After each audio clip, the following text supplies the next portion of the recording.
There's this row, isn't there, about domestic spending, as you say, at the same time as shrinking the size of the army. And we've got people coming out and saying that it's all been fed on a diet of smoke and mirrors. That was Ben Wallace, the Defence Secretary. General Sir Patrick Sanders saying it's perverse to support reducing the size of the army at the time of a current crisis. Oh, yeah, definitely. The ongoing battle between the MOD, the Treasury and Number 10 is something that we're probably going to hear about for quite some time now.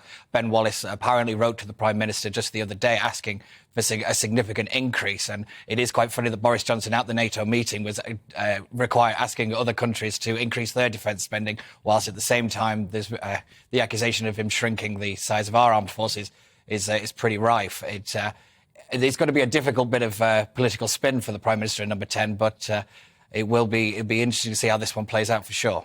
Lots of the papers this morning talking about problems for the Prime Minister at home as well. The Daily Telegraph saying Number 10 fears the Prime Minister's facing a kangaroo court, and The Guardian saying rebels plot takeover to force Prime Minister from office. It's the same story that we've been covering for so many months now. It just won't go away. Yeah, so if you take the kangaroo court, that comes from the Privileges Committee. The reason that many of the Boris Johnson camp are now arguing this is that Harriet Harman, the Labour MP, has been chosen to chair the committee.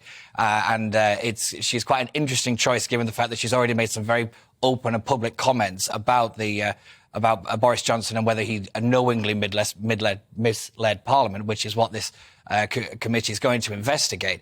It's quite funny, really, because Chris Bryant, who was originally the chair of this committee, stepped down because of apparently his political bias, but then they seem to have picked somebody else who seems to be as equally biased. With the kangaroo court accusation, I think it seems to come across because one thing they seem to be considering is the fact that they could allow anonymous evidence.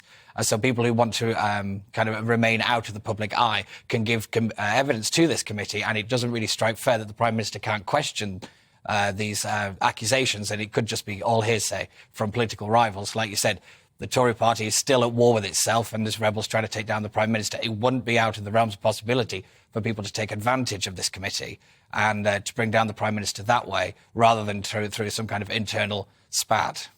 OK.